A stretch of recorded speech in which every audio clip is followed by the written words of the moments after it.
Welcome everyone. I do have a PowerPoint, so this is gonna be more presentation.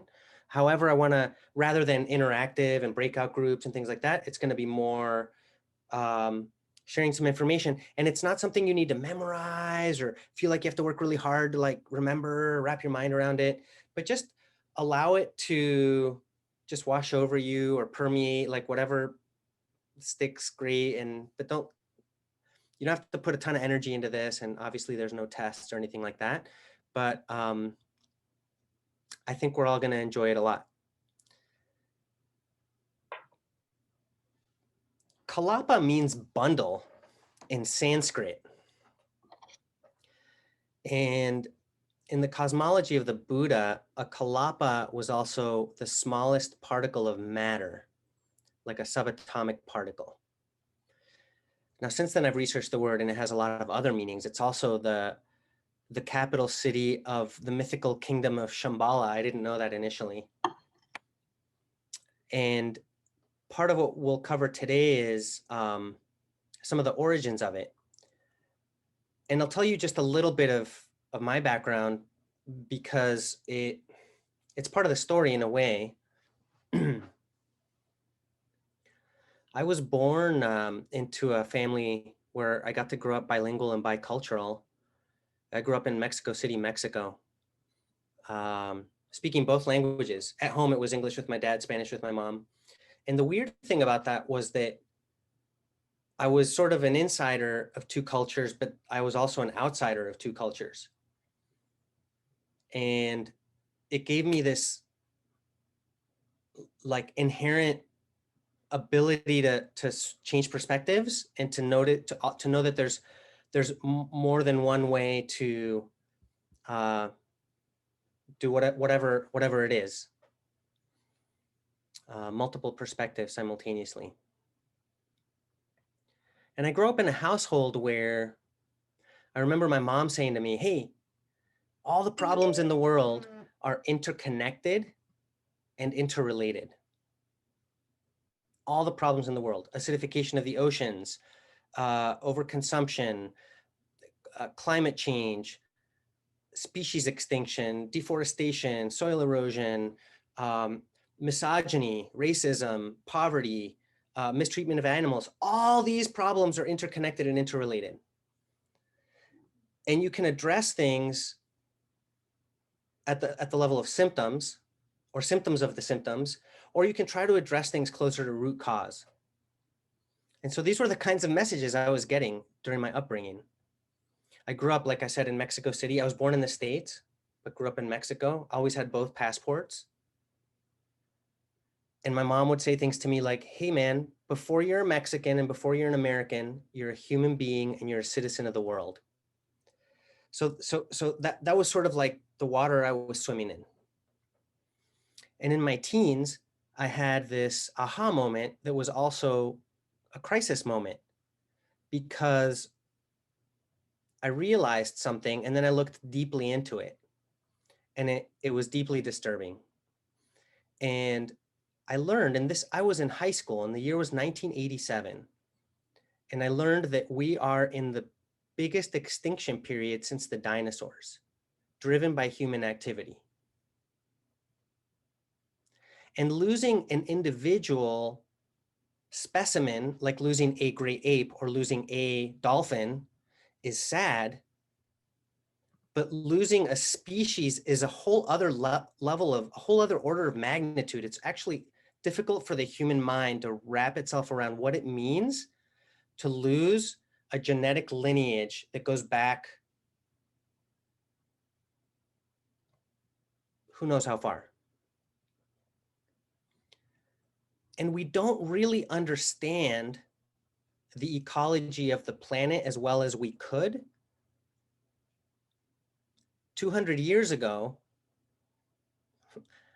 our economic system kind of made sense when the world appeared infinite in terms of resources and in terms of its ability to absorb pollution. But now it's a different reality.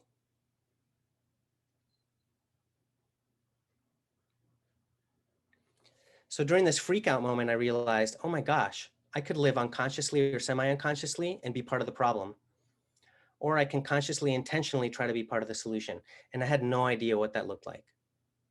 But I knew it wasn't enough to preach, sermonize, lecture. I had to walk the talk somehow. I had to live it. And I wanted to lead by example. I didn't want to just like preach it and then be part of the problem. And I didn't know what that looked like. I didn't know what being part of the solution looked like. So I decided, and this is at the age of 16 or 17, I made a commitment to research what are the best practices, what are the, excuse the expression, but like the highest caliber tools, the most effective tools, processes, modalities, methodologies for living in harmony within ourselves, with each other, and with the planet. Because the New Age movement gave us hundreds of great tools and also thousands of crappy ones. So discerning is really tricky. Like what's truly effective? What's a really good tool? And 30 years later, this turned into a curriculum called Kalapa. Now, during that time, when I was researching best practices for living in harmony within ourselves, with each other, with the planet, I was super lucky in that I got to have 7 years from the age of 28 to 35 where I didn't have to do anything for money because I had accumulated some savings in my 20s and I decided to take some time off. And because I was living so simply, I kept extending it and extending it. So for 7 years, I was a full-time seminar junkie. For 7 years, I took every class, workshop, and seminar that I could in sustainable living and personal development, visited intentional communities and learning centers, and would track down the founders and ask them, what are the biggest issues in community? And would get the same answer over and over. And at some point, several years ago, so I just had this collection of tools, processes, methodologies, but a few years ago, I had an aha about how they elegantly distributed themselves in a very simple model. And one of these tools that I had collected, researched, learned, integrated enough that the person who taught it to me gave me permission to teach it, is called the 8 Shields model. So I want to show you one of these best practices that I discovered, which also gave me the framework for the curriculum that was to become Kalapa. So Kalapa started out as a curriculum, but since then it's grown into almost like a community of people who have 2 commitments. This group of people doesn't have a demographic. They don't have a particular gender, age, race, but they have 2 what marketers call psychographics, so psychological indicators.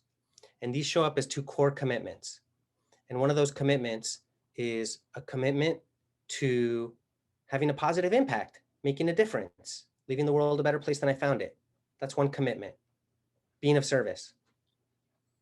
And the other core commitment is I'm working on myself. I'm working on my own learning and growing, personal growth and development, or a lifelong path of learning and growing, because it really doesn't stop, right? So it's those 2 commitments. If it's just one or the other, I'm not that interested. Some people are working on themselves, but being of service isn't that much on their radar. I'm not talking to them so much.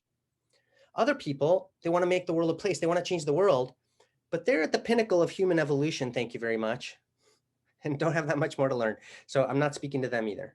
It's these 2 core commitments. So the 8 Shields model was one of the tools that I was studying at that time during these years between 98 and 2005, when I got to be a full-time seminar junkie. And I'm going to do a screen share and just share with you my PowerPoint presentation. And it might be a lot of information in a short time, but remember, you don't need to like memorize it or learn it necessarily. But if you get the essence of it, if you get that, just kind of like the energy of it, I think that's plenty. And it's also really fun. And we use it in so many different ways, including the team that put on this weekend was using this model as our team model. So anyway, let me go to the presentation. And yeah, and Dawn Don was part of the team, and Tess, and anyway, and And it thankfully, worked really great. That's why I was doing this. It was great. yeah. So I learned this particular model from John Young, who learned it from one of his teachers, Jake Swamp. Interesting thing about John Young is he was Tom Brown Jr.'s first student, and then became the first staff under him at the Tracker School. If you haven't heard of Tom Brown Jr., he's written a ton of books, but Tom Brown Jr. at the age of 8 was apprenticed by an Apache Indian scout who had grown up in the old ways. Stalking Wolf was his name, and he was already an elder when he started mentoring Tom Brown at the age of 8. When Tom Brown was in his 20s, he started mentoring John Young. And eventually Tom Brown Jr. started his own school in New Jersey called the Tracker School, where they teach everything about the natural world, not only the hard skills, the survival skills, but also the soft skills, quote unquote soft skills. For example, if you know how to decipher what the birds are saying or singing, they'll actually alert you to predators nearby in the forest, if you know how to decipher that. And I'll give you an example. When you're out there and the birds are going, that's called baseline. If suddenly the birds go quiet, you know something's going on. Or if you know the alarm calls, if they switch from baseline and you start hearing alarm calls, so it's being tuned in like that. Eventually, so this is what they teach at the Tracker School, and John Young eventually moved out to the West Coast, started his own school called Wilderness Awareness School. And that's where I took a ton of workshops with him, and also ended up teaching some of the workshops I teach at Wilderness Awareness School. And this is where I learned the 8 Shields model, starting in the year 2000. It's a universal pattern based in natural systems, the 8 Shields model. The 8 Shields refer to 8 directions. And we can use it as a map for organizational design. We can use it as a checklist for events. We can use it as a flowchart for projects. And it's based in nature. And I'll give you lots of examples of all these things. Here's a compass rose, right? With the 8 Shields model, organizations can integrate people's diverse gifts into cohesive, effective teams, clarify really important and super confusing issues regarding consensus as a decision-making system, and also harness the tension between hierarchical and egalitarian approaches to organizational design and function. Just a little bit of the history of it. I mentioned John Young. In fact, one of John Young's mentees is one of my landmates who runs a nature school for children on the same land that Tess and I live on. And this is Jake Swamp, the late Jake Swamp, sub-chief of the Wolf Clan of the Mohawk, which is part of the Haudenosaunee, also known as the Iroquois Confederacy. And Jake Swamp taught John a specific version of it. And John, during a vision quest, had a big aha moment about the depth and application of it. And just as Susan earlier was telling us how she teaches a universal version of the medicine wheel, that's also what John tried to do, is to take it out of a specific ethnic lineage and really go back to the roots of basing it on the natural world. And so for all of us, the sun rises in the east and goes down in the west. There's a certain universality as to how the natural world works.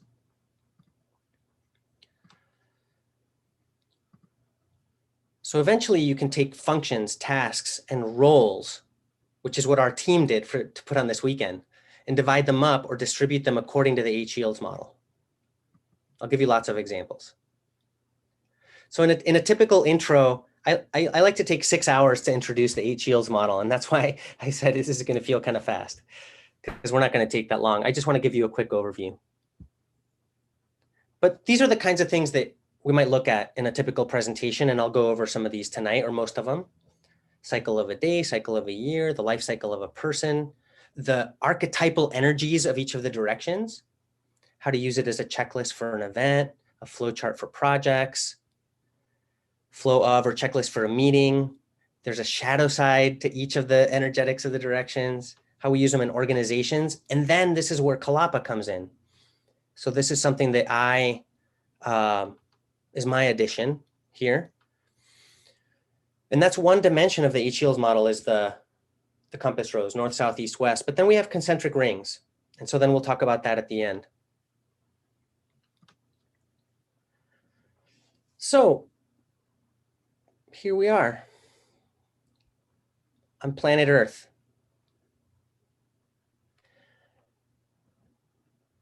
Human beings evolved eyes because the universe has what? Light, because the universe has Yeah. light. Our whole physiology is not separate from the ecology of planet Earth. It's all co-evolving and co-emerging. And so our entire makeup is interrelated with how the natural world works. So we can look at this as a metaphor for the cycle of the day. So in the Northeast, we might have pre-dawn twilight, 3 or 4 a.m. In the East, there you have dawn and sunrise. Southeast, mid-morning, and the South, midday. So notice how we have 3 and 4 on that axis, 3 or 4 in the afternoon or 3 or 4 in the morning. 6 or 7 in the evening, so sunset. Now, we're going to get to the energetics pretty soon, but think about when you've been outside during sunrise, how it feels. And then think about being outside during sunset and how that feels. It's like energetically, it feels really different, right? Both beautiful, both amazing, but they just feel different. So here's the evening, nighttime, 9 to 10 p.m. And then here we get to midnight. So we're using the compass rose as a metaphor for the cycle of a day. In order to apply this practically, what happens is if you really grok or understand the energetics of the directions, then you can translate it to specific roles and tasks or specific functions. So this starts to get us into the energetics because we're talking about, the energy of midday and the energy of midnight feels really different. So we can use it as a metaphor for the cycle of a year. You've got the February cross quarter, which usually falls right around February 2nd, spring equinox, the May cross quarter, summer solstice, the August cross quarter, autumn equinox, November. Actually, it's like November 1st, right? It's Halloween time in the Northwest. That's where that falls. And then winter solstice. So we have the solstices, the equinoxes, and then the cross corners. And so these fall on actual dates. And if you look at the spiritual traditions around the world, including the major religions, most of them have holidays that kind of fall on these dates, give or take, with a little bit of a, Christmas is like not quite winter solstice, but, just a few days later.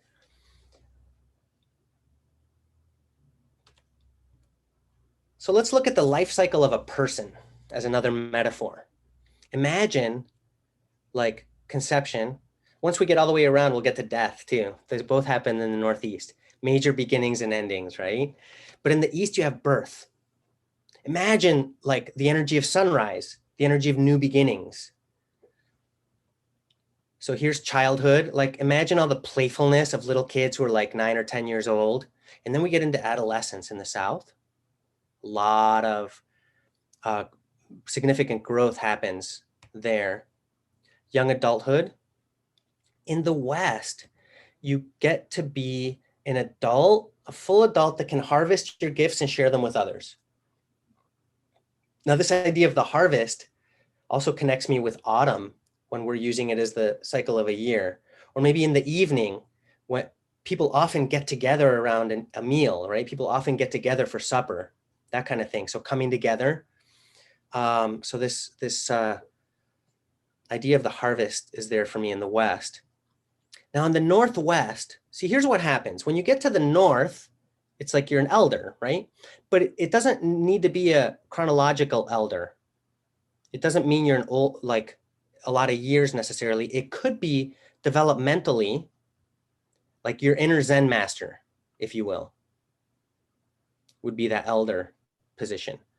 So to go from being a full adult, sharing your gifts with others and being of service, to being that elder, people often go through a really, really difficult period. And some spiritual writers have called it the dark night of the soul. I'm not sure if it was St. John of the Cross or St. Teresa of Avila who came up with that term, who coined the phrase, the dark night of the soul. I thought it was St. Teresa, but somebody else told me it was St. John. Either way, a lot of people will use that term. There's like a life crisis. And then eventually you get back to the Northeast. Enter from the mystery and go back to the mystery. By the way, one of my colleagues who passed away, one of the phrases she said before she died is she said, death is nothing to be afraid of. And I've really sat with that a lot, because it turns out, you know, maybe we don't die out, maybe we die in.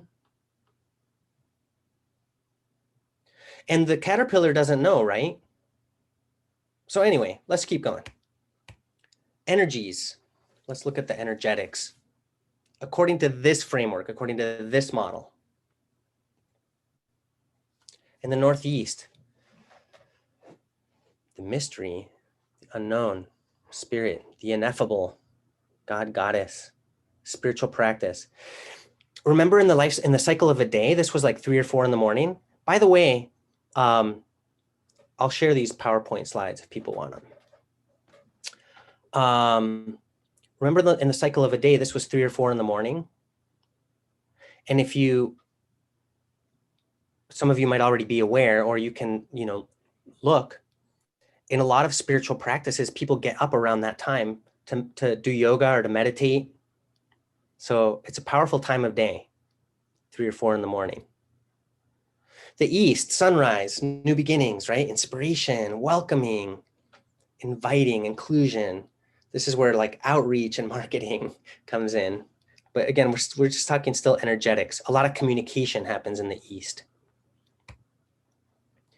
Southeast, remember the little kid, the 9 or 10-year-old, right? Enthusiasm, motivation, excitement, playfulness, awareness of future generations, overcoming personal blocks, moving out of your rut. Now, in parentheses there, it says the bridge between inspiration and manifestation. That's because manifestation is in the South. Most people I've talked to have had the experience where they get really inspired about something, and then sometimes they just don't manifest it. You get a lot of inspiration, but then you don't make it happen. That's why the bridge between the two is motivation. It's like John used to call it flooding the rut. You can get inspired, but then I need to get off my duff and into action to get into the South and have that focus, the attention to detail, manifesting. So that attention to detail shows up in timelines, schedules, logistics. That's part of the energy of the South. Remember, the axes work together too. So in the Southwest, connection with the earth, downtime as in, you know, rest and relaxation downtime, beautification, the full completion and wrap up of tasks. So I'm doing a task in the Southwest reminds me to put my tools away, clean up my workspace, like really the full wrap up, not just doing the hard work.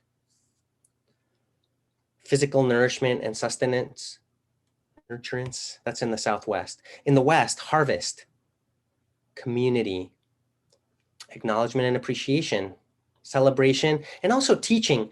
Now, if the West is about community coming together, this is part of why we put teaching there, is because whenever there's somebody at the front of the room who's on the stage, whoever is the focal point, whatever the focal point is of people coming together, that would be in the West.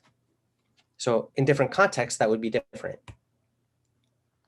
In the Northwest, transformation, spiritual healing. This is, remember, the dark night of the soul. Awareness of the ancestors, overcoming ancestral blocks and inherited blocks and obstacles. We have a session coming up Saturday morning on healing ancestral grief. Now notice that again, the axes, like in the Southeast, we've got awareness of future generations. In the Northwest, we've got awareness of past generations. So that Northwest Southeast axis has there's a temporal quality to it as well. And then in the North, we have, big picture, overview, integration.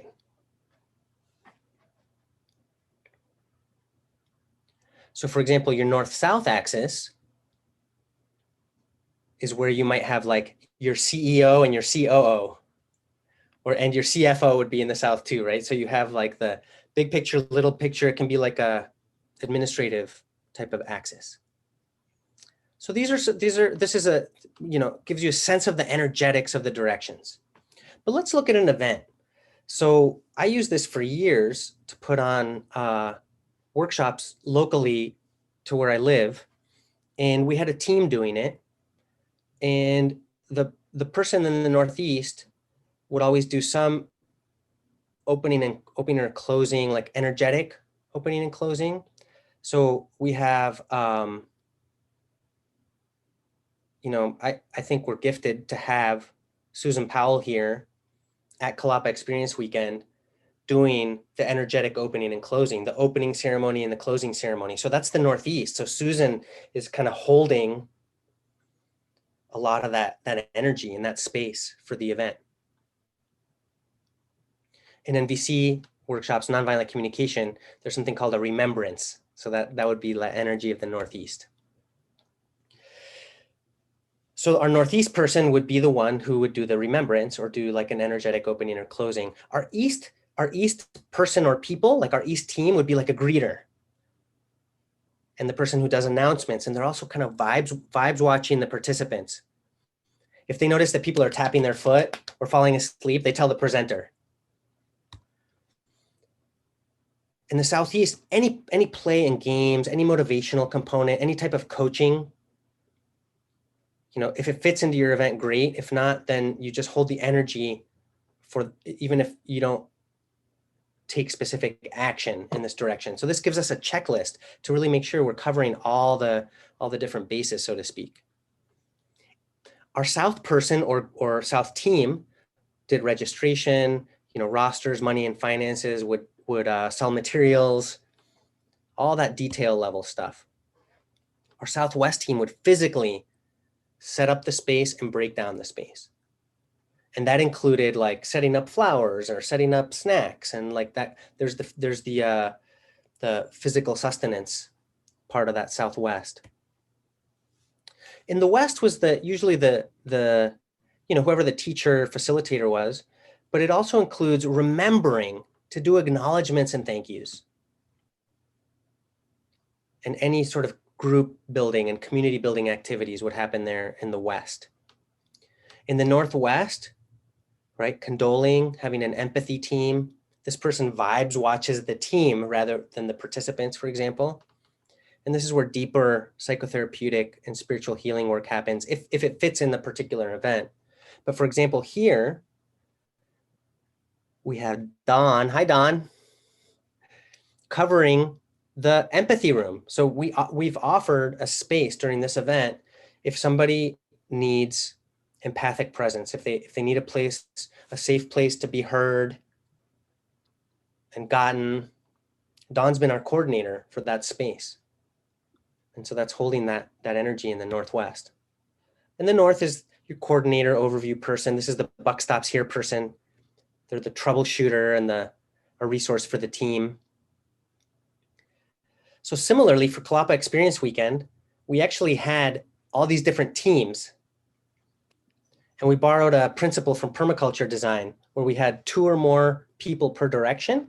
Every person had 2 or more directions and every direction was covered by 2 or more people. And it didn't have to be the same people you were buddying up with, but that created a sense of accountability too.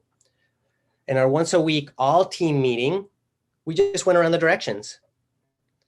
Like anything in the Northeast, anything from the East team, and that's how we ran our meeting. Okay, I'm gonna keep moving. Okay, flowchart for projects.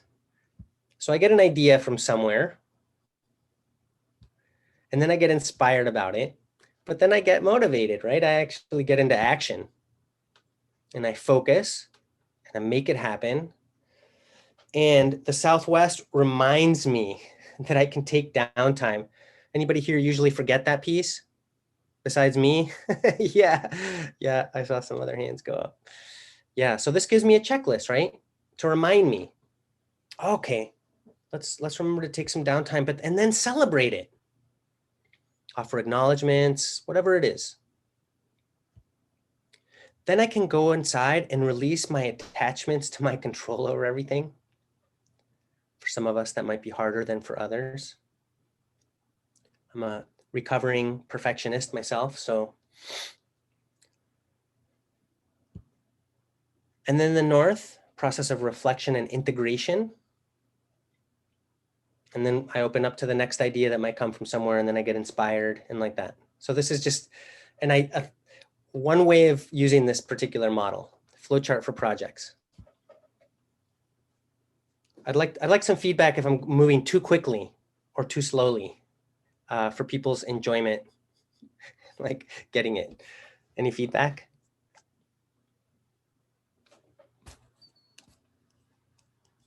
So far, so good? Okay. Okay, meetings. I've been at meetings where we use this model. And again, having a remembering, bringing in this a spiritual context and grounding. We facilitate announcements. We're inclusive of everybody. Maybe there's some play that we bring in, a little light and lively something that gets us energized and connected. And then we're tracking, you know, how long do we have to meet and what are the agreements and, you know, these things. If you only have a couple people, if you only have 2-3 people, you just make sure that the energy of the directions are covered. You don't necessarily need to have 8 people. You know, 2 people can divvy this up, for example. Again, setting up and breaking down the physical space, beautification, remembering to take breaks, community building, appreciation and gratitude. Sometimes we put the facilitator in the West if they're sort of the focal point of the community, but sometimes we put the facilitator in the North if they're the coordinator overview person. So it just depends. Wondering if somebody could attend to the waiting room, please. I lost my cursor with my screen sharing, so. Uh-oh. Oh no. There's the technical gremlin again. Here we go.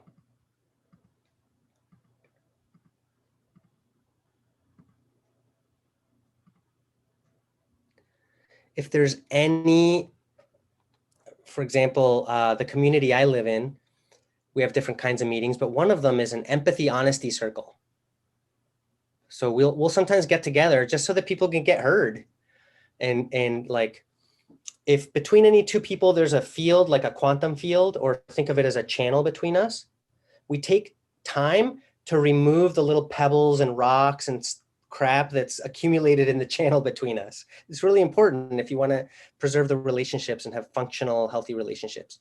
So this is some of what we do there. Of course, you know, today we had the grief ritual for those of you who got to be there. Any of honoring and remembering of the ancestors could be part of that too. And the North person, right, just reminds us of the vision and mission. They sort of have that big picture. Sometimes they're the facilitator, depending on the context.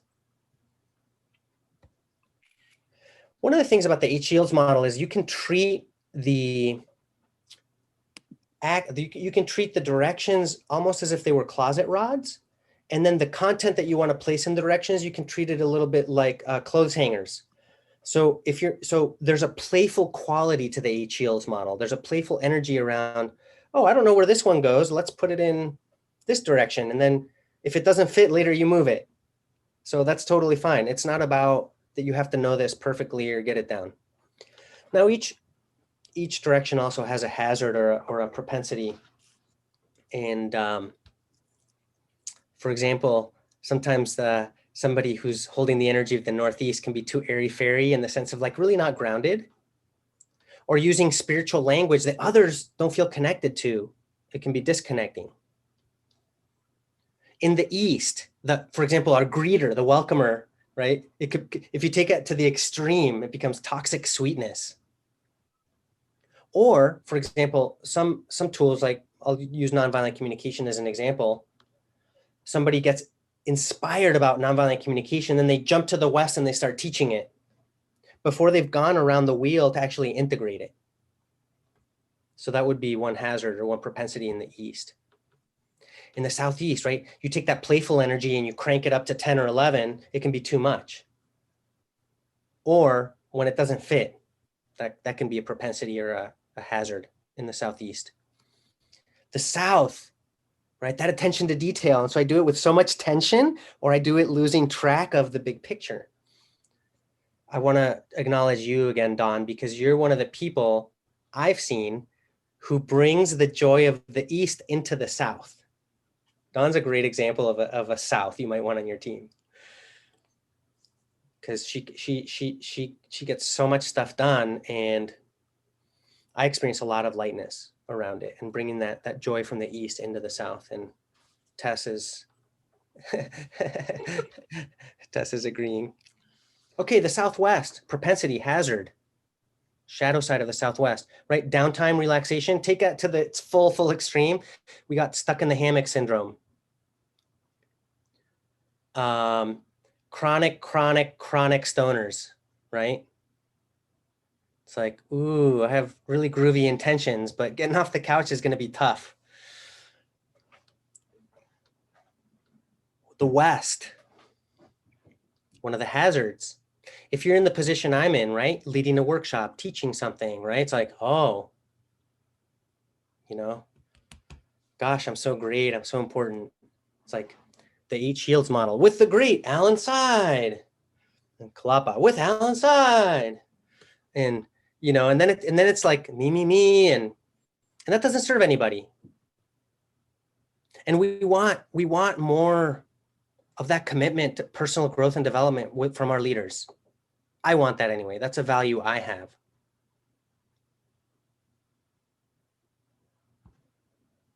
In the Northwest, that dark night of the soul, right? If we don't do our grief work, that's why we had a grief ritual as part of this event, right at the beginning too. It was intentional. So we could lighten up for the rest of the weekend. But you take that energy of the Northwest, the dark night of the soul, and I can really fall into depression, cynicism, despair, paralysis. And boy, if you have somebody in the North, they need to be careful to not be trying to accomplish everything or micromanaging everything. There were a few things about this weekend that I intentionally had to back off and be like, I am not going to micromanage social media. Not going to do it. I trust you. Thank you for doing it. I don't need to know because it'd be easy for a North person to get in there and start micromanaging everything. That's one of the propensities or one of the hazards from somebody in that place. Now notice that the North is just another point on the wheel. This is a horizontal, we're still at the horizontal level. We haven't talked about concentric rings yet. They're just another equal point in the wheel, in the circle. Moving on. Partial aspects of an organization. Again, in the Northeast, what is the larger context? What are we doing? Right? Or, you know, there might be certain energetic openings and closings. I really like an organizational practice called holacracy. Whereas democracy is ruled by the people, plutocracy is ruled by rich people, holacracy is governance by the evolutionary purpose of the organization itself. So you can think of organizations like, for example, I don't know, I'll just come up with some random ones like Whole Foods or Walmart or American Airlines. They have a certain energetic quality. They have a certain like flavor about them that's separate from the individuals who come and go from the organization. When you can tune into that it's almost like the deva of the organization, like the energetic quality of the organization. So that's one of the things holacracy does, which we're not talking about really today, but there's an aspect of decision listening versus decision making that's really valuable there. So continuing with aspects of an organization, right? This is your whole outreach branch in the East. These are the people who answer the phone. Those are the first face that the world sees, your website. In the Southeast, some organizations have in-house coaches, or they bring in motivational speakers, or somehow they, higher ups are mentoring the other people to help them overcome some personal blocks in the work or whatever it is. We covered this a little bit already in the South. This is all that detail work. I see compliance, legal compliance with the IRS, especially important in all organizations, but nonprofits. For those of you from other countries, we have people here from every continent except Antarctica. The IRS is the Internal Revenue Service in the United States. That's our tax authority. I'm gonna let you all do a lot of the reading. In the Southwest, again, these are the people who deal with the infrastructure, right? In the Southwest, the physical space. Who makes sure the computers are plugged in? Who vacuums the carpets and stuff? Who vacuums who makes sure the computers are working and all that? The water cooler has water. But then there's also that downtime, rest, and relaxation. Part of the cleanup aspect of the Southwest, like completing a project, is there's this ethos of like leaving it better than you found it. That's an element in the Southwest as well. In the West, teaching, acknowledgement, celebration, appreciation. Sometimes a spokesperson for an organization can be on that East-West axis. Whoever's on stage or facilitating, sometimes facilitation, right? So we had a West team for Kalapa Experience Weekend. We had a West team, and our West team interfaced with all the presenters. We had 2 people on the West team. I was one of them. And we were the people and we asked everybody, okay, send us your photo, send us your bio, send us your stuff for the website. And then we'd bug them until they sent it. That was one of the functions of the West team for this event. Interfacing with all the other presenters and facilitators. Honoring the past. This is, again, aspects of an organization. Vibes watching the team. Mediation and condoling. I'm sometimes brought in as a mediator in different kinds of, if they don't have, somebody in-house. I just did some really, really wonderful work with a local school district in Washington State. And in the North, right, that CEO level overview.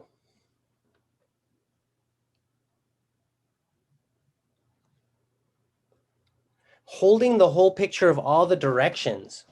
So for an event, if the North was kicking back, that's because they did all their work, right? 3 or 4 days before the event, they're calling everybody. East, you got what you need. South, you got what you need. West, you got what you need.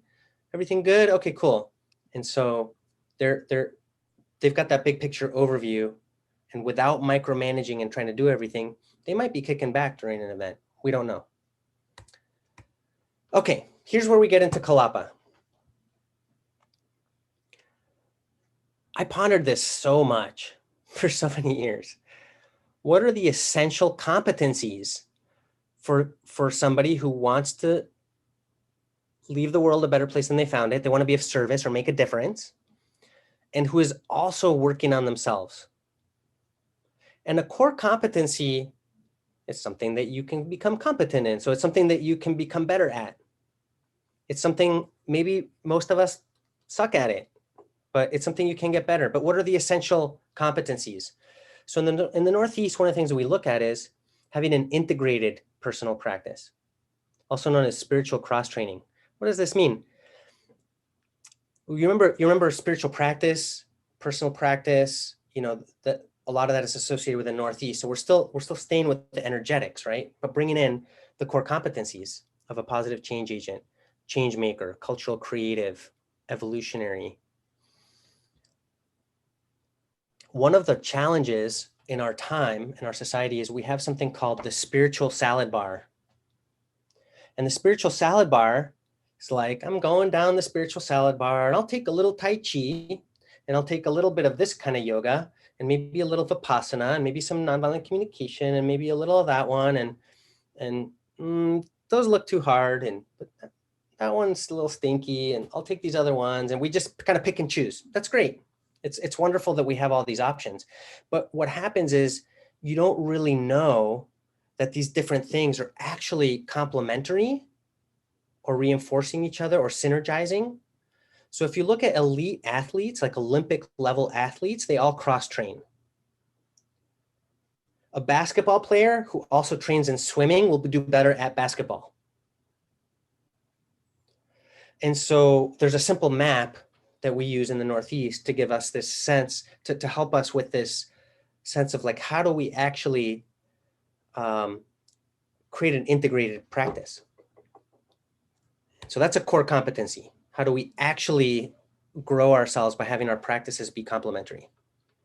In the East, one of the core competencies, there's different ways to talk about it, but develop exceptional personal and professional relationships, basic conflict prevention and resolution. I also think of it about it as learn to get along with others. That's the East.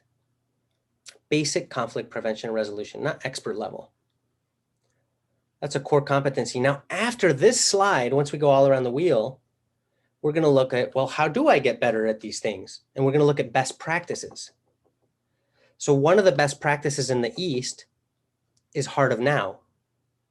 Another one is authentic relating games. I put that on the whole East-West axis, actually.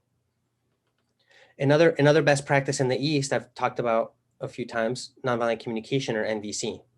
That's another one of the best practices in the East. But that's the next slide. I'm jumping ahead, but I wanted to point out, we're just looking at the competencies, and then later we'll look at, so what are these tools, processes, methodologies that actually do this? In the Southeast, we want to overcome personal blocks around lifestyle design and develop confidence around visioning and manifesting. Now, visioning and manifesting sounds pretty woo-woo, but before you manifest something intentionally, it shows up as an idea, a thought, a vision. How can we become more powerful and more intentional at that? I did a search for my dream property in 1998. It took me several years, but I found it. And I've been there a long time. And I used one of the tools that we use in the Southeast.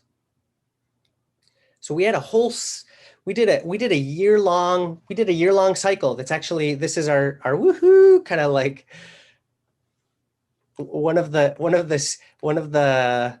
I don't know what to call it, but like kind of like one of the secret functions. It's not secret, but for people who spent a whole year with us in Kalapa 2020, this is like our big hurrah, because we did a whole year cycle on these best practices. And when we spent time in the Southeast, we looked at specific tools around visioning and manifesting and lifestyle design. And the other thing that we're doing is, so besides the fact that we're going to go around the wheel again this coming year, we've actually decided to spend a year in each direction. So this past year, 2020, we did a deep dive in the East. We actually did a 9-month course on nonviolent communication. It just ended. Dawn was part of that. Several people in Kalapa were actually part of that course. So we went deeper. Right? We did a 1-year deep dive in the East. Well, 2021, we're going to do a deep dive, a year-long deep dive in the Southeast. 2022, we're going to do a deep dive in the South. 2023 in the Southwest. And so that gives us an 8-year cycle, which is definitely going to keep us off the streets and out of trouble. So in 2021, we're doing a course called the Lifestyle Design Lab. And we're going to spend a whole year. We're actually going to front load it with the tools and methodologies, and then spend 2/3 of the year in small groups supporting each other, making our dreams come true. Or maybe it's clarifying like, what's my next direction in life? Or maybe it's like, there's that thing that doesn't let me sleep and I'm finally going to make it happen. So I'm super excited about that course. And Dawn, you're signed up, aren't you? So anyway, in the South, we're still talking about core competencies of positive change agents. So going back to the Southeast, the reason this is important for change agents is because it's about how do you surround yourself with what you need? How do you create the reality around you that's going to most support you to make the biggest difference that you want to make? In the South, we're looking at having a relationship with money that's clear, empowered, and non-stressful. And that's language specifically coming from a body of work that was popularized in a book called Your Money or Your Life. And I think I saw Vicki Robin enter this session. I can't see everybody. But if Vicki's here, whoop, whoop, glad you're here. Co-authoring a best-selling book, right? That helps people transform their relationship with money and really liberate themselves from personal baggage and cultural baggage around money. And the other aspect here in the South is, how do you create a positive impact, right livelihood? The corporate sector is losing people by the droves because it's not meeting people's needs for meaning and purpose. We have these outdated stories that as a result of holding them culturally, we're destroying the planet and destroying our very own life support systems. And one of those stories has to do with who are we? Who are we as human beings? Are we Democrats and Republicans in the United States?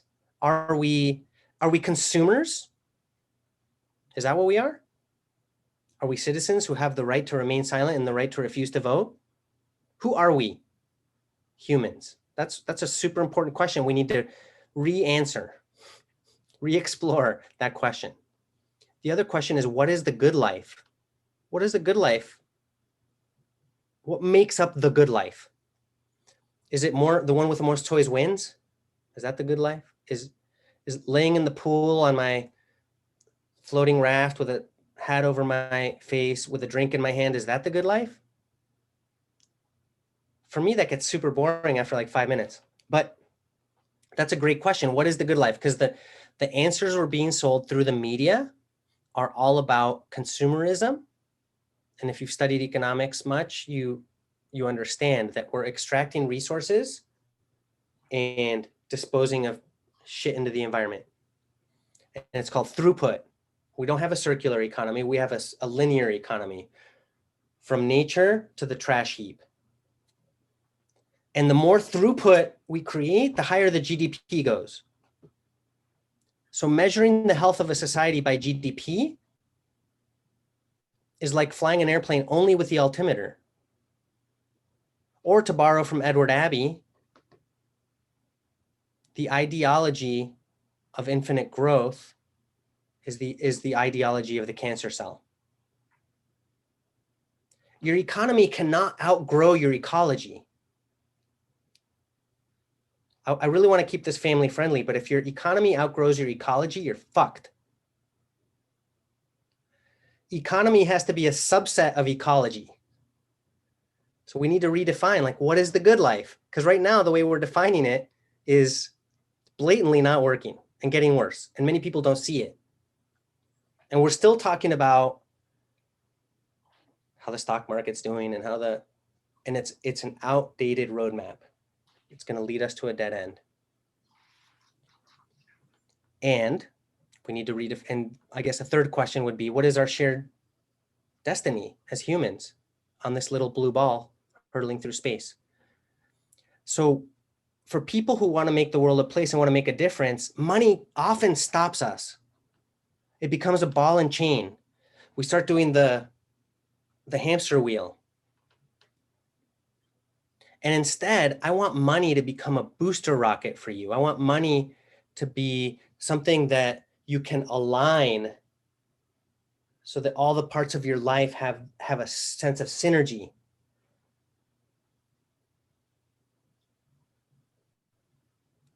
Let's keep moving. In the Southwest, we're talking about the earth and nature.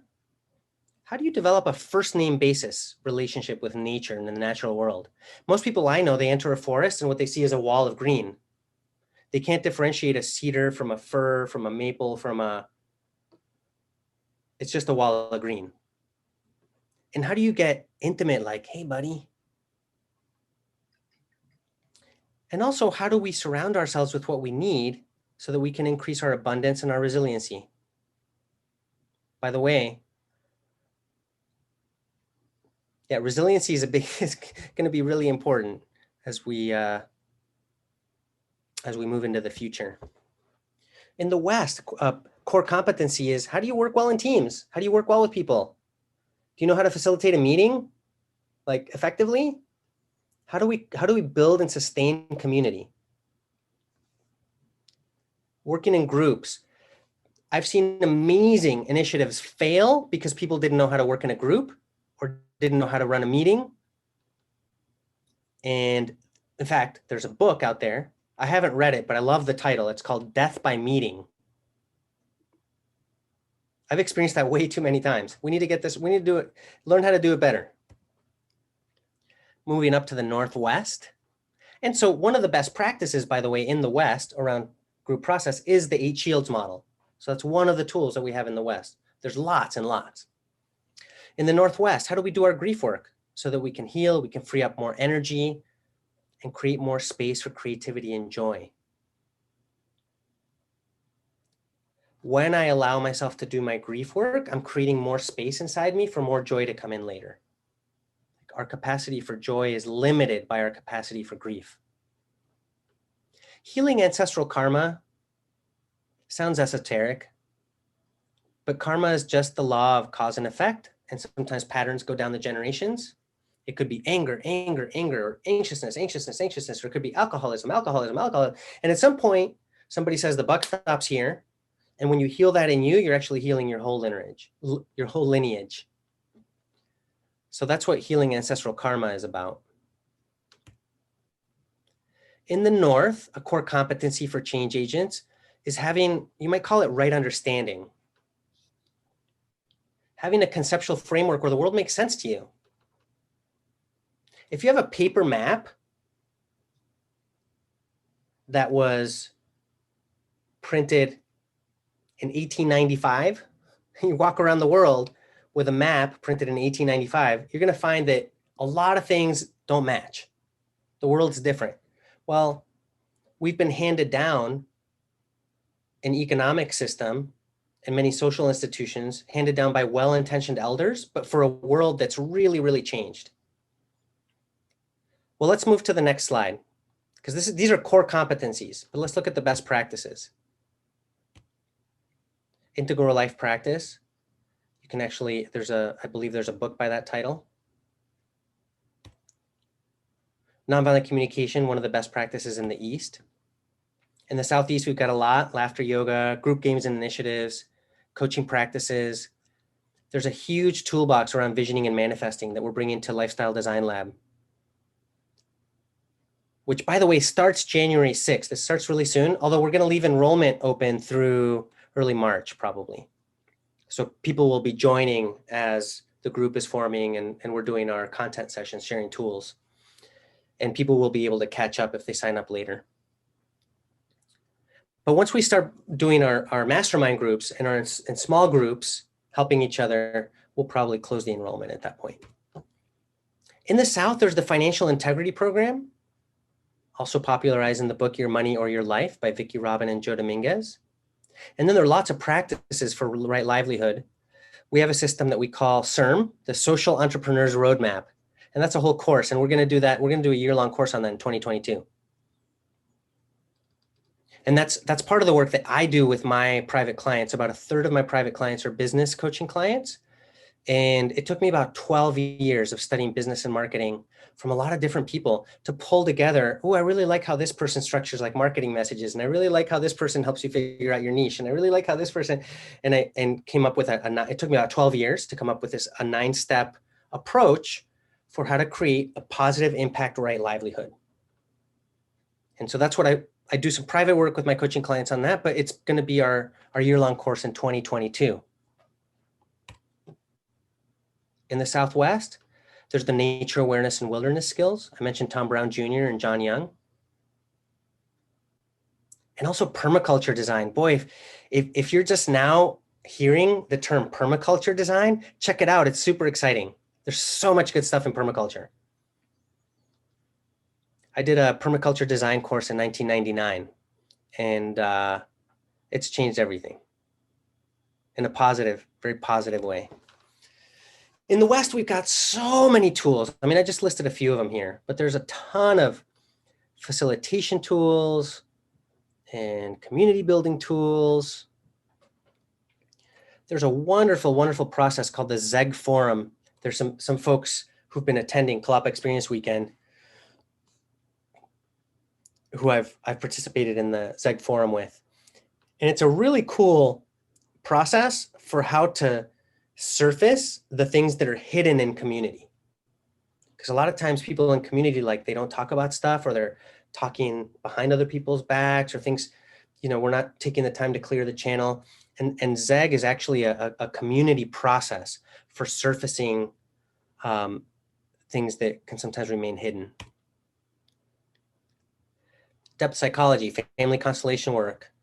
Joanna Macy's The Work That Reconnects, which also used to be known as, I think it was despair and empowerment work. Might have been called grief and empowerment work.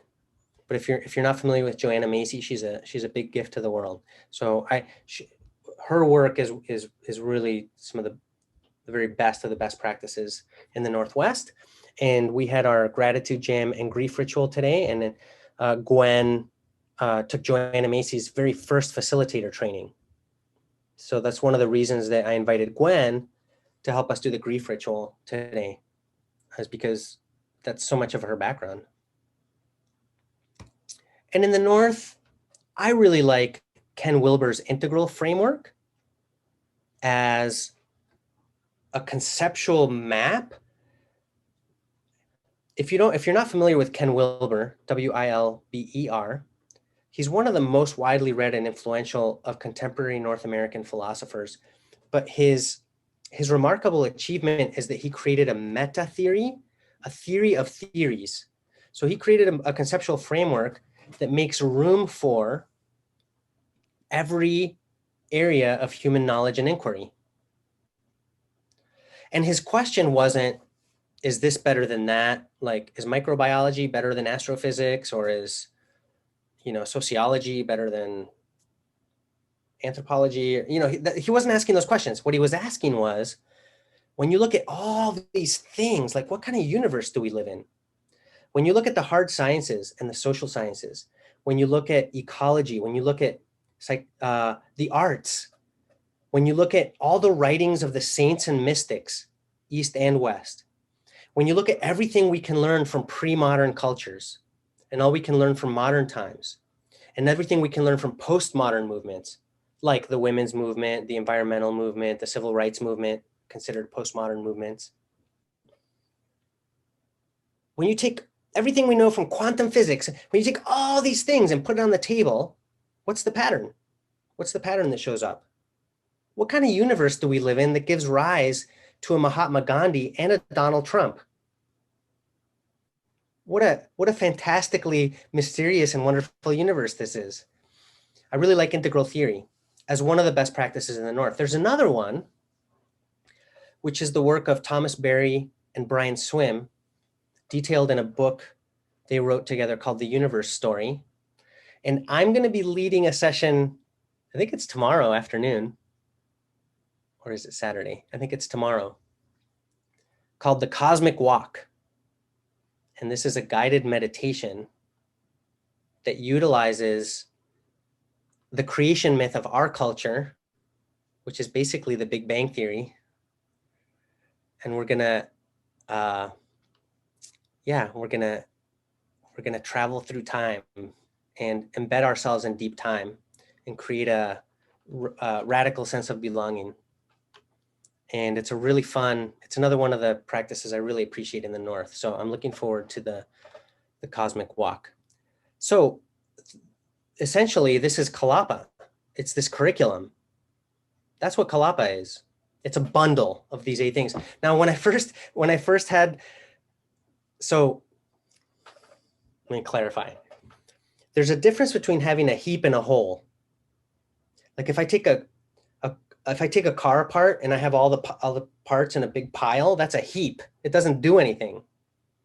The parts need to be put together in a certain way that then they synergize, and then we have a whole. So Albert Einstein, one of his quotes, and I'm paraphrasing, he said something along the lines of, I wouldn't give two peanuts for the simplicity on this side of complexity, but I would give everything for the simplicity on the other side of complexity. And so what's happened in my work is that I went from a heap to a whole. I had this collection of practices and methodologies and all this stuff, and it seemed sort of a jumble, seemed kind of random. And then I had this kind of download that happened for how all these practices distribute themselves elegantly along the 8 directions of the compass rose.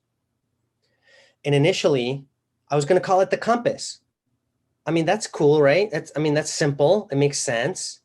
I love the metaphor of the compass. Seth Godin said the compass is more important than the map, right? Because the world might change a lot, but it's your interior orientation is so key. So the compass is more important than the map. But then one of my colleagues came up with an offering she created, and she called it the compass. So I was like, well, I don't want to confuse everybody. So I needed to come up with a new name, and I stumbled across the word Kalapa. And so I decided to call it Kalapa. And that is this bundle of practices. And of course, since then, it's grown into these courses and then a learning community. And but that's what it is. So let's keep moving on this presentation because we're still only on the directions. Let's talk about the other dimension of the 8 shields model. And these are concentric circles. That star in the center, let's call it the vision, mission, purpose of whatever the group or organization is. The solid lines, the solid circles, are levels of participation. And the dotted circles are the threshold of commitment to go from one circle to another. Here's some examples. The level of participation, the solid lines, right? Levels of commitment, levels of investment, levels of stake, how liable you are, responsibility. It also includes different levels of access to decision making. So I mentioned the ZEG forum earlier. It came from a community in Germany called ZEG, Z-E-G-G, which is an acronym in German for Center for Experimental Cultural Design. And in their community, they have a level of participation called dreamers, and they have dancers, and they have nomads. And the dreamers are like the founders. Dancers might come and live there for several years or a decade and then leave. Then the nomads are more like the cross-pollinators. So they have 3 different levels at which you can participate in their community. There's a local community in the county where I live called River Farm. And they have 3 levels too. Before you can become a resident, you need to be a visitor. That's kind of a no-brainer. But before you become a member, you need to be a resident. And I think the threshold is 2 years. And then the membership can vote you in or not to become a member. So again, members, residents, visitors. Let me use a different example. A typical nonprofit might have volunteers, staff, and a board. So the board of directors are the people who are legally liable to the tax authority. They have the most legal exposure, and therefore they're the most responsible. Whereas the volunteers, right, they might come and like help prepare some mailers or something, or who knows, whatever the volunteers are doing, but it's a different level of participation, a different level of responsibility than being a board member. There was I think Sustainable Bellingham might still be around, but years and years, many years ago, I was doing something with them. I was kind of consulting with the group, and there was a lot of resentment between people who wanted to meet weekly and get things moving, and they were enthused and energized. And then there were other people who really couldn't sustain that pace for whatever reason, life responsibilities and other things.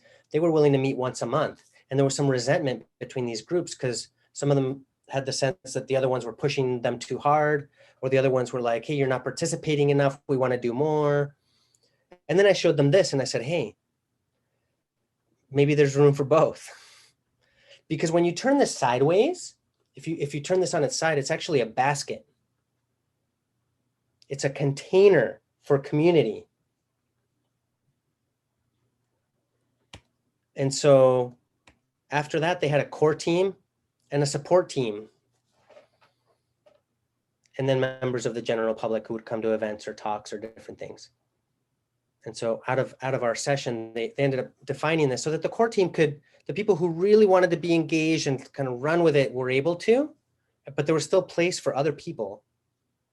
If you only have one circle, it can become really hard. There isn't necessarily room for everybody, and not everybody wants to play at the same level.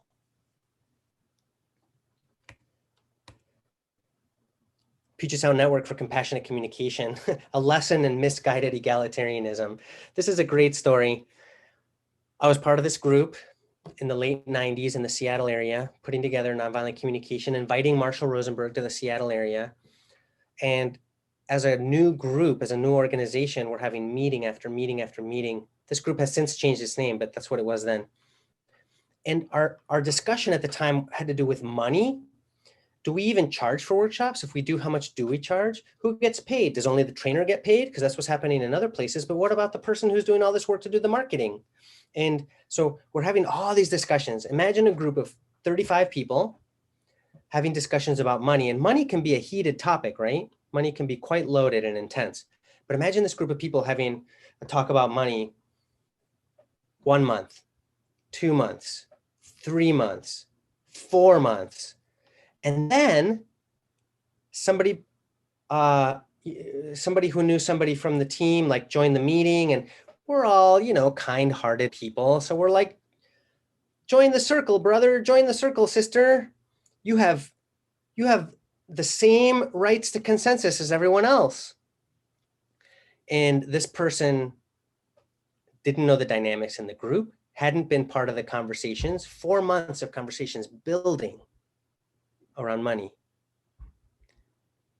And then in that meeting, this person ended up derailing the whole conversation. And then they never showed up again. That's why it's a lesson in misguided egalitarianism. You can't do that to your organization. This thing you've been nurturing and building and sustaining and caring for, and then invite somebody who isn't that invested, isn't that committed, and you give them the equal access to decision making. So that's why we have these different levels and thresholds of commitment. My friend Tony, I was doing a presentation on this for the Fellowship for Intentional Community Board. And Tony at the time was living in a co-op house at Dancing Rabbit Eco Village. And when I covered this part, Tony goes, "Oh, I get it. I live in a co-op house where some people have the right to decide what color to paint the room, and other people have the right to decide whether or not to sell the house." Different levels of access to decision making. The threshold of commitment is defined by the organization itself. So this is not to exclude people. This is just to say, hey, if you want to be staff, this is what it takes to go from volunteer to staff. If you want to be on the board, this is what it takes. There's a certain commitment. If you want to be on the core team, we have meetings every week, but if you only want to meet once a month, you can be part of the support team. So it's not about excluding people or keeping people out. It's about what it takes to step up to that level.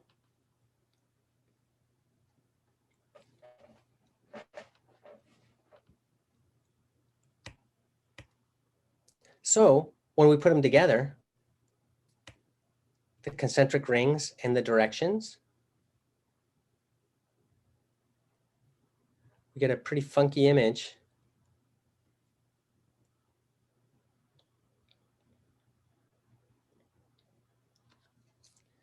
Where you can have, for example, a core team in that center ring and a support team in the next ring out, and maybe volunteers in the last ring out. But you can also have an entire East team where you have somebody from the core team and somebody from the support team and somebody from the volunteers who are part of that East team. So you can have people at all levels in the organization that are covering a particular direction. So you have a team in your concentric ring, and then you also have a team in whatever the direction is. When I did my course on the 8 Shields model, it's called the Art of Mentoring. Everybody was assigned to these 2 different teams. They were part of a direction team, and then they were also part of a whole circle that had every direction in that circle.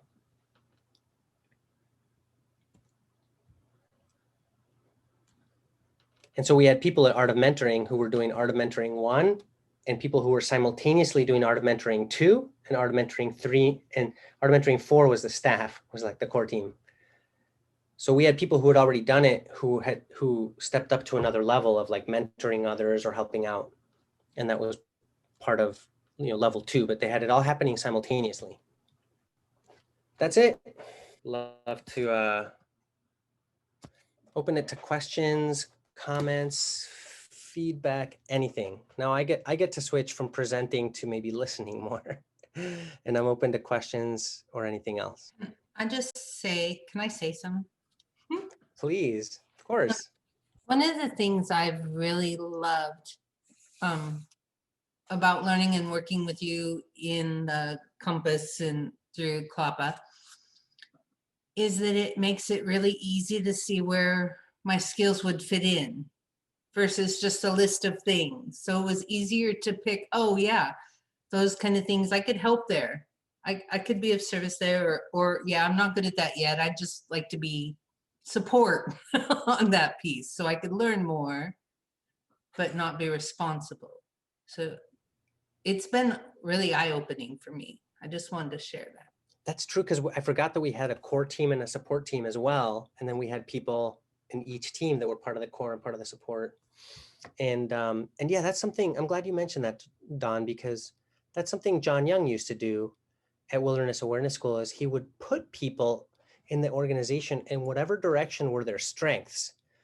So somebody, he'd be like, ooh, they're very easty. And it becomes a whole, almost like another typology, like the Enneagram or Myers-Briggs, where, ooh, that person has a lot of South energy. They're really good at detail work, right? Or that person has these kinds of qualities. Or so he'd put people in the direction where they were really strong and then leave them there for a couple of years. And then he'd say, okay, everybody rotate. And then people got to grow new capacities and new skills and all that. So a very mature North has been in every direction. They know what it takes to be a good Southwest or a good Northeast or a good, right? They know what's involved. Yeah. Yeah, that was fun. So you got to see where you felt more drawn and then jumped into that zone. Cool. Go ahead, Tess. Oh, I wanted to share too. I just loved how we did that, because I was working in the South with someone who was like a master, and it was an area that I personally wanted to develop more in, and just having like that support and like not having it all on me was fantastic. But then I could be in another direction that was my strength and get to have that sense of like, oh yeah, I'm in my flow, I know how to do this. And so having both was just like such a unique experience, to be able to learn and grow, but also to feel competent. And have like this get to be practicing the 8 Shields model and practicing like our communication skills. That was like it was like living it through bringing it into the world. So, and all of these great relationships we've made along the way, I love it so much. In the chat, why shields? Where does that come from? And I'll explain. One of the things I really appreciate about John Young is he surrounded himself with mentors who are Indigenous elders from all over the world. New Zealand and all over the US and Latin America and Africa. He had one of his mentors was named Ingwe, who is a 4th generation white African who was brought up by the Akamba people. So this elder for John Young who came from Africa. I guess the symbology of shields is really common in that particular culture. And so that's where the 8 shields model gets its name, is from one of John Young's mentors who was from Africa. As you were talking about the different directions, it was reminding me that there was kind of a matrix for self-assessment, and some of these things were reminding me of that. And I'd like to really kind of go over that again and just kind of see where, like, which directions that those different skills fall under. And I really like too how you said the heap versus the whole, and making sure that they're integrated rather than just like kind of a mishmash of disconnected skills. Yeah. Are you talking about the matrix that they use for people who are going to become trainers in NVC? That matrix? Maybe that is what it is. The Pathways to Liberation matrix, it's called, something like that. Is that the one? Sounds right. Yeah, they have like 24 different competencies and then 4 different levels you can achieve in each competency. Yeah, Yep. It's a really cool document. I like it a lot. Yeah. One of the things I liked about taking Kalapa this year is I didn't have to become perfect at every direction. It wasn't like that at all. It wasn't like, oh, here they are. Get them all, get them in your brain. But just picking up some things in each different direction have made an immense difference in the way I look at the world and the way I interact with the world. Oh, that's so cool. That's cool to hear. Yeah, and we course corrected a little bit during this year-long cycle, and where we landed was 3 calls for each direction. So we had like a content call, and then an integration call, and then a community building and support call. And then the next direction. If you map out the points on the compass wheel for the cycle of a year, they're actually 6.5 weeks apart. Adds up to 365 days. We're going to do something similar with the 2021 cycle. I just wanted to share that I was also part of Kalapa this year, and I highly recommend it.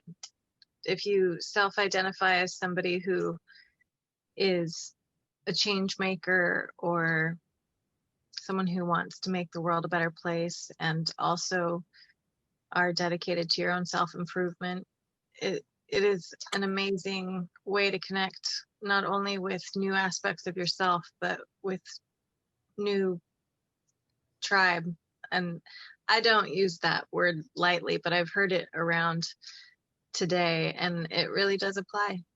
I have accomplished so much and gotten so much moral support from the connections that I've made during Kalapa, and the connections that grew from those connections, which even in the strange year that we've had,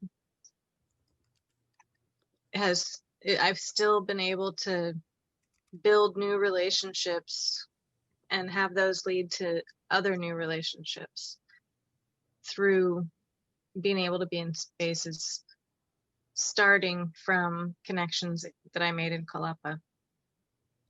It's made a huge difference in my life. Aw, that's awesome, Serena. Thank you, Alan and Tess and everybody who participated. Oh my gosh.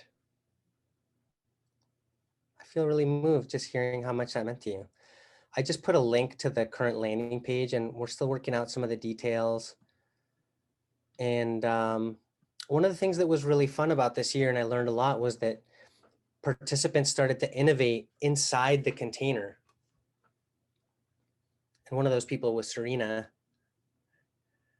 who started another group inside Kalapa to work on something specific. And it was really cool to see that happening. We had conflicts in the community, and we got together to resolve those conflicts, and all kinds of stuff happened this year. But mostly, yeah, we got to connect around some of these things.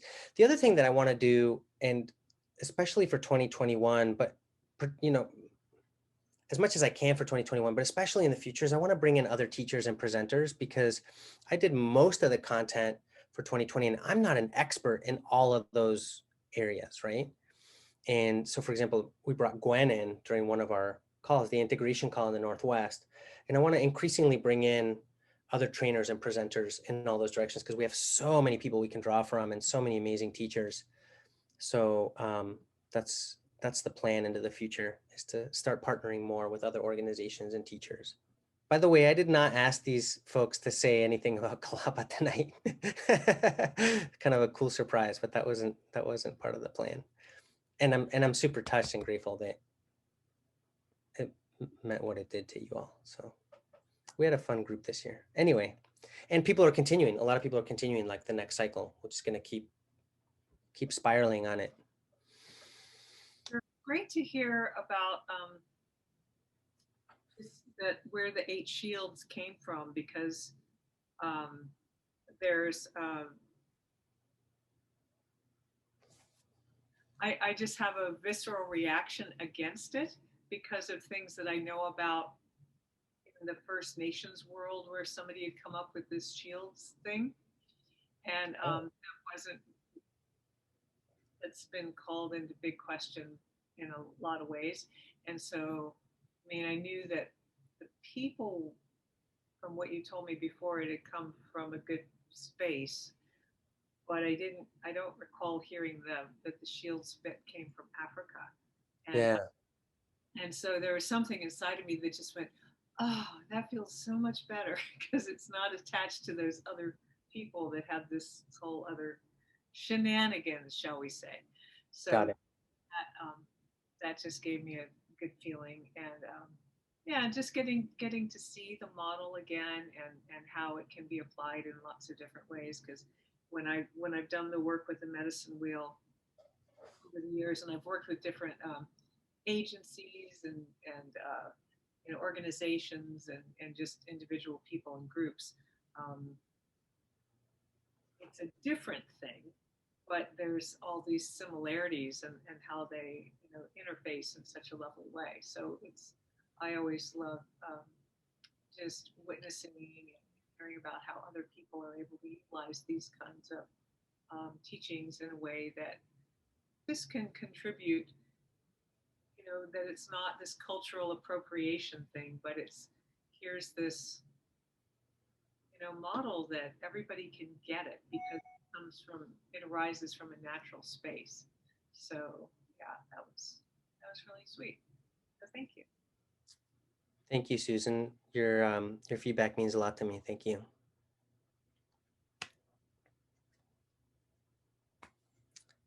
See you soon. And thank you also to Tyler and Lawrence and Joshua for all your help and support. It's been really, really,